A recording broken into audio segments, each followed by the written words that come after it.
Right, guys, who is the most informed striker in the Premier League right now? We're going to put forward a player each and have a little debate on it. You guys, of course, can decide in the comments down below. Nubaid, who would you like to put forward? Unpopular as a Liverpool fan, but Rasmus Hojlund. 4 in his last 4, 2 assists in his last 4, 66% conversion rate. Say that again? 66%. That's outrageous. So normal conversion rate, like a solid conversion rate, over 20%? Yeah, I think Haaland's last season was 21%. Right. My man's performing Haaland numbers 3 times over. But he has been outstanding. And I was thinking about this the other day, and often we compare players to other players. And hear me out, let me finish. He reminds me of like peak Giroud. Like, so physically powerful in possession. His link-up play needs work, but so physically powerful in possession that no centre-back can get it off him. Wins flick-ons non-stop, has an immense desire to get on the ball. And when he comes crashing into the box, he's so powerful that he can get onto the end of absolutely everything.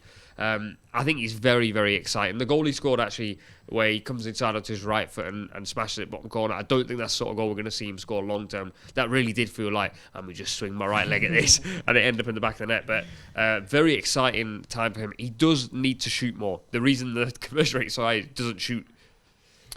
Yeah, I mean, and I guess previously it had been about service. But I hope that's not what he's got to hit to keep scoring goals. That's going to be his numbers for full time. I think the Giroud element's interesting. He's actually more complete in the sense that he's got the pace as well. But that is one thing that people didn't talk about at all before when he arrived. People thought, oh, he's a bit of a speedboat and that's it, but it's not. It's, you know, he's so strong. He's able to hold up and get involved as well to make them this transition team that Ten Hag, of course, wants them to be. Harry, who are you going to go for? You're going rogue as well, both of you. I'm going to put Richarlison forward. Okay. Your boy. Well, that's up for debate. But I just think when you look at the fact that he's had to step up with Son going off to the Asian Cup, you know, a big source of Tottenham goals, he's had to step up in that sense and really take on the mantle. You can see that the confidence is back with him. We know he's had a difficult time off the pitch as well. That was well documented. So he deserves credit being able to bounce back from that. But also some of the finishes that we've seen of late. I mean, the goals against Everton. And that comes with confidence, right? When you're feeling on top of the world, you will try things and you will swing your boot at it when you're not even sure whether that's the right thing to do in that moment. And it's all coming off for him at the moment. But not just the goal scoring, not just the stepping up to replace Son's, you know, outputs, the work rate as well that he gives this team. He's quite happy to chase people down. He's quite happy to go left, to go right, to drop deep. He's just relentless in his work rate. And I just think when he was signed by Tottenham, 60-odd million pounds, there was a lot of question marks about that. And then at the beginning, it was clear that things weren't working out for him. Sometimes it just goes to show and reminds us, doesn't it, that sometimes, A, you don't know what's going on in a player's personal life behind the scenes, but B, don't judge signings too early. Yes, because absolutely. This one has come good. And especially strikers, I think there is...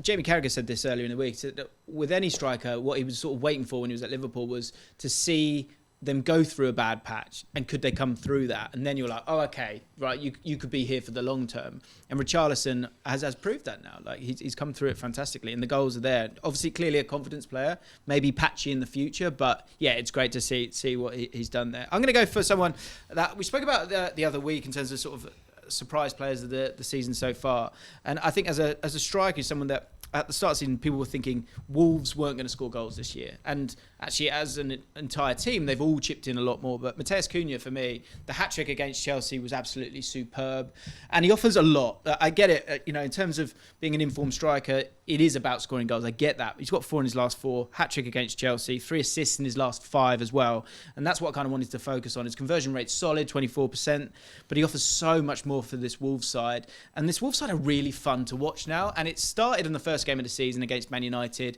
He got on the ball and drove, and for the rest of the season, that has been just a great asset that Gary O'Neill's been able to identify really, really quickly. And he's someone who cost a lot of money, Cunha, sort of came from kind of nowhere, from Atletico Madrid, but for big money, and no one spoke about him too much, but it felt like it was going to be one of those ones it's going to be a flop. because Wolves don't create. But now they are creating, and he's a big part of that. And he's very unique in terms of the way that he's able to sort of receive progressive passes, but then get the ball and drive himself as well. He's been such an asset for them this year. And in terms of sort of that overall play, I wanted to give him a shout because I think he's been absolutely class. His all-round game's been fantastic, but he was one of those players as well that was a part of that famous big spending spree that Hertha Berlin went on, and none of those deals worked out for Hertha Berlin. He went to Atletico. You could even argue he was underwhelming there. I think he got 6 or 7 goals in 40-odd appearances. So then to land at Wolves, to be scoring goals, but also to be facilitating others in the way he is, he's been great.